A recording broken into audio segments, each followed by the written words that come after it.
PCOS is a tricky condition with a bunch of different problems. The supplements you choose will depend on which problems you're dealing with. We're going to see how well these supplements work for 5 common PCOS problems: troubles with insulin, issues with fat or cholesterol, having too much facial or body hair, problems getting pregnant or with pregnancy, and putting on extra weight.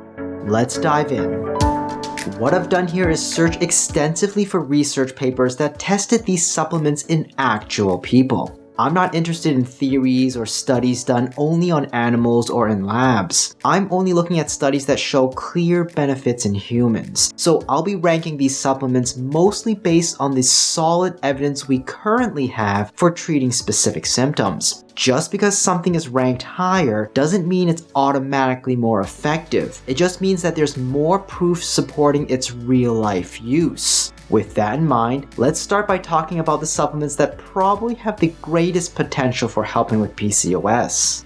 Berberine, a bitter-tasting yellow-colored compound found in different plants, has shown promising results in clinical research. Taking 500 milligrams of berberine 3 times a day for 3 to 6 months can bring about positive changes in several health markers related to PCOS. These improvements include blood sugar levels, markers of insulin resistance, total cholesterol, LDL cholesterol, triglycerides, testosterone levels, and waist-to-hip ratio. In fact, in certain aspects, berberine performs similarly to metformin, an effective medication for diabetes. However, we're still unsure about how berberine affects pregnancy and birth rates in women with PCOS. One study suggests that it might increase the chances of clinical pregnancies and live births. On the other hand, another study involving a combination of berberine and letrozole, another drug used to improve birth rates in IVF, doesn't show any significant increase in live birth rates compared to using letrozole alone.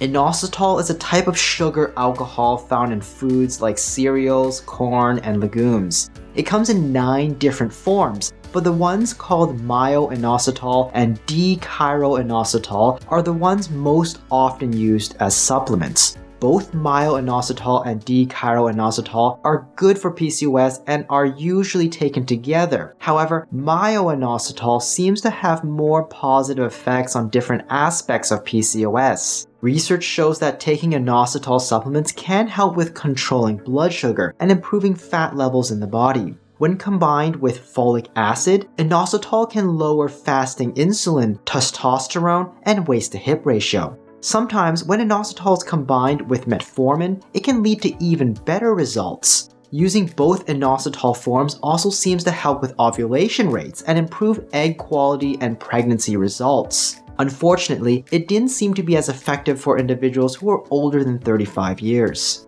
L-Carnitine is an amino acid derivative that's naturally present in our bodies. When it comes to people with PCOS, L-Carnitine seems to have a noticeable impact on body weight, body mass index, waist size, and hip size. Plus, there's a chance that L-Carnitine could be helpful for improving blood sugar control and insulin sensitivity.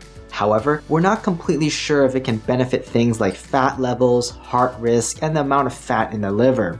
With regards to IVF and fertility, L-Carnitine supplements might also help boost the chance of ovulation and getting pregnant in women who haven't responded well to normal treatments. Now let's talk about some supplements that might still be helpful for PCOS, but may not be as useful as the ones we talked about earlier. Coenzyme Q10 is a fat-soluble compound similar in structure to vitamin K. Supplementation may help those with PCOS by improving blood sugar levels, insulin sensitivity, fat and cholesterol levels, and the levels of certain sex hormones. Most of the studies gave people doses of 100 to 200 milligrams every day for about 8 to 10 weeks. In a small study, it even seemed to have positive effects on things like hair loss, acne, depression, anxiety, and excess hair growth. N-acetyl cysteine is a derivative of the amino acid L-cysteine. It seems to be most useful for improving fertility in women with PCOS. There's some research that says it could help increase how often ovulation happens, especially for those who don't respond well to clomiphene citrate. It might also improve the chances of getting pregnant and having a successful birth. However, when compared to metformin, it seems like N-acetylcysteine may not work as well when it comes to blood sugar control and insulin sensitivity. Flaxseed and its oils contain alpha-linoleic acid, an essential omega-3 fat. Adding flaxseed or flaxseed oil to your diet might be helpful to people with PCOS who have problems with their cholesterol and triglyceride levels. A small amount of research also says that taking flaxseed might be good for other aspects of PCOS, such as weight loss, insulin resistance, and improving hormonal levels. Now, there are a few more supplements that could be a little helpful for PCOS in certain conditions, but they're probably not as strong on their own. They likely work best when you use them along with the other supplements we talked about earlier.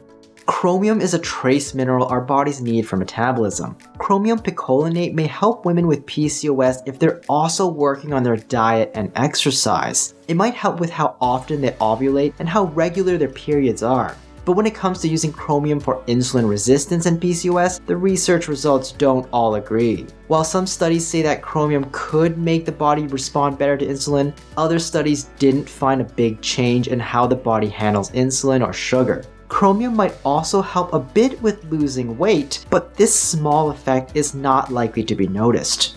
Curcumin is the active yellow part that comes from turmeric. It's a strong antioxidant, however, it doesn't get absorbed very well in your stomach. To make it work better, you might need to take other things along with it, like black pepper or piperine extracts. For people with PCOS, curcumin seems to do a bit to help control blood sugar levels and how your body responds to insulin. But when it comes to how it affects fat levels in your blood, the results from different studies don't all match up.